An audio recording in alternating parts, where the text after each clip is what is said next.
Assalamualaikum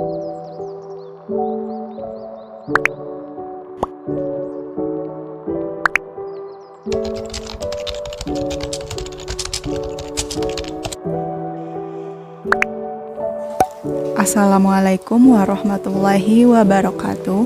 Perkenalkan, kami dari kelompok 3 mata kuliah Teori dan Perilaku Organisasi yang beranggotakan Sylvia Septiani, Revi Fadilah Ajahra, dan Mutamimah dengan dosen pengampu mata kuliah Faris Ajhari MPD. Pada kesempatan kali ini akan mempresentasikan materi tentang kekuasaan dan politik. Selamat menyaksikan. Pendahuluan, politik dan kekuasaan adalah sesuatu yang ada dan dialami dalam kehidupan setiap organisasi. Tetapi agak sulit untuk mengukurnya, akan tetapi penting untuk dipelajari dalam perilaku keorganisasian. Karena keberadaannya dapat mempengaruhi perilaku orang-orang yang ada dalam organisasi. Politik dan kekuasaan tidak hanya terjadi pada sistem pemerintahan, namun politik juga terjadi pada organisasi formal, badan usaha, organisasi keagamaan, kelompok, bahkan pada unit keluarga. Politik adalah suatu jaringan interaksi antar manusia dengan kekuasaan diperoleh, ditransfer, dan digunakan. Politik dijalankan untuk menyeimbangkan kepentingan individu karyawan dan kepentingan manajer serta kepentingan organisasi. Ketika keseimbangan tersebut tercapai, kepentingan individu akan mendorong pencapaian kepentingan organisasi. Pengertian kekuasaan. Ricker 1964 berpendapat bahwa perbedaan dalam kekuasaan benar-benar didasarkan pada perbedaan kausalitas atau sebab akibat. Kekuasaan adalah kemampuan untuk menggunakan pengaruh, sedangkan alasan adalah penggunaan pengaruh yang sebenarnya. Golding 1989 mengemukakan gagasan kekuasaan dalam arti luas. Sampai tingkat mana dan bagaimana kita memperoleh yang kita inginkan. Bila hal ini diterapkan pada lingkungan organisasi, ini adalah masalah penentuan di seputar bagaimana organisasi memperoleh apa yang diinginkan dan bagaimana para pemberi andil dalam organisasi itu memperoleh apa yang mereka inginkan. Kita memandang kekuasaan sebagai kemampuan perorangan atau kelompok untuk mempengaruhi, memberi perintah, dan mengendalikan hasil-hasil organisasi. Tipe-tipe kekuasaan. Menurut Toshi, Rizzo, dan Carroll 1990 ada 5 tipe kekuasaan, yaitu yang pertama reward power, yang kedua coercive power, yang ketiga referent power, yang keempat expert power, dan yang kelima legitimate power. Dasar kekuasaan. A. Kekuasaan formal terbagi menjadi 3 bagian, yaitu kekuasaan paksaan, kekuasaan imbalan, kekuasaan legitimasi. Yang B, kekuasaan pribadi terbagi menjadi 3 bagian, yaitu kekuasaan keahlian atau expert power, kekuasaan kesetiaan atau referent power, dan kekuasaan karisma. Baik, materi selanjutnya yaitu kekuasaan taktik. Terdapat 8 kekuasaan taktik. Di antaranya adalah legitimasi, bujukan yang rasional, daya tarik yang menjadi sumber inspirasi, konsultasi, pertukaran, menjilat, tekanan, dan koalisi. Berikutnya yaitu cara meningkatkan atau mengurangi kekuasaan. Aspek yang paling penting menentukan besar atau kecilnya kekuasaan adalah tingkat ketergantungan. Ketergantungan atau dependensi adalah hal yang paling utama untuk lebih meningkatkan pemahaman kita akan kekuasaan atau power. Postulat umum yang dikenal yaitu semakin besar ketergantungan B kepada A, maka akan semakin besar kekuasaan yang dimiliki A atas diri B. Menurut Robbins dan Judge tahun 2007.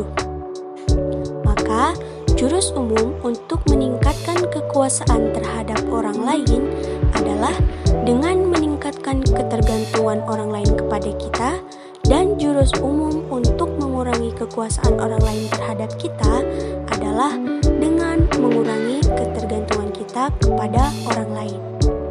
Selanjutnya yaitu pengertian politik. Politik berasal dari bahasa Yunani yaitu politeia, yang berarti kiat memimpin kota atau polis. Secara prinsip, politik merupakan upaya untuk ikut berperan serta dalam mengurus dan mengendalikan urusan masyarakat. Menurut Aristoteles, politik adalah usaha warga negara dalam mencapai kebaikan bersama atau kepentingan umum.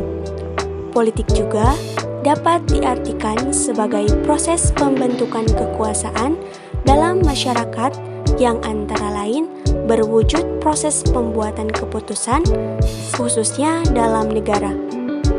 Konsep politik dapat dibagi menjadi dua, yaitu politik sebagai kepentingan umum dan politik dalam arti kebijaksanaan. Baik, selanjutnya yaitu pengertian politik dalam organisasi. Menurut Kacmar dan Baron 1999 yang dikutip dalam Andrews dan Kacmar 2001 memberikan pengertian bahwa politik yang ada dalam suatu organisasi merupakan tindakan individu yang dipengaruhi oleh tujuan pencapaian kepentingan pribadi tanpa memperhatikan atau menghargai well-being orang lain atau organisasi. Greenberg dan Baron 2000 mendefinisikan politik organisasional sebagai penggunaan kekuasaan secara tidak resmi untuk meningkatkan atau melindungi kepentingan pribadi. Selanjutnya, beberapa taktik memainkan politik dalam organisasi. Taktik memainkan politik dalam organisasi adalah sebagai berikut. A. Meningkatkan ketidakmampuan mengganti. B. Dekat dengan manajer yang berkuasa. C. Membangun koalisi. D. Mempengaruhi proses pengambilan keputusan. E. Menyalahkan atau menyerang pihak lain. F. Memanipulasi informasi. G. Menciptakan dan menjaga image yang baik. Selanjutnya, keterkaitan kekuasaan dan politik. Kekuasaan biasanya identik dengan politik. Politik sendiri diartikan sebagai upaya untuk ikut berperan serta dalam mengurus dan mengendalikan urusan masyarakat. Penyalahgunaan kekuasaan pada dunia politik yang kerap dilakukan oleh pelaku politik menimbulkan pandangan bahwa tujuan utama berpartisipasi dalam politik bertujuan untuk mengatur kepentingan masyarakat seluruhnya, bukan untuk kepentingan pribadi ataupun kelompok. Untuk itu, adanya pembatasan kekuasaan sangat diperlukan agar tumbuh kepercayaan masyarakat terhadap pemegang kekuasaan dan terciptanya keadilan serta kenyamanan dalam kehidupan. Pada pemaparan materi tersebut, dapat ditarik kesimpulan bahwa politik dan kekuasaan tidak hanya terjadi pada sistem pemerintahan, namun politik juga terjadi pada organisasi formal, badan usaha, organisasi keagamaan, kelompok, bahkan pada unit keluarga. Politik adalah suatu jaringan interaksi antar manusia dengan kekuasaan diperoleh, ditransfer, dan digunakan. Politik dijalankan untuk menyeimbangkan kepentingan individu, karyawan, dan kepentingan manajer, serta kepentingan organisasi. Ketika keseimbangan tersebut tercapai, kepentingan individu akan mendorong pencapaian kepentingan organisasi. Politik dalam organisasi merupakan suatu proses dalam memahami proses manajerial. Perilaku politik merupakan perilaku yang secara organisasional tidak ada sanksinya, yang mungkin dapat merugikan bagi tujuan organisasi atau bagi kepentingan orang lain dalam organisasi. Kekuasaan merupakan kapasitas yang dimiliki seseorang untuk mempengaruhi cara berpikir dan berperilaku orang lain sesuai dengan yang diinginkannya. Kekuasaan tersebut dapat diperoleh dari berbagai sumber yang dibedakan menjadi kekuasaan formal dan kekuasaan personal.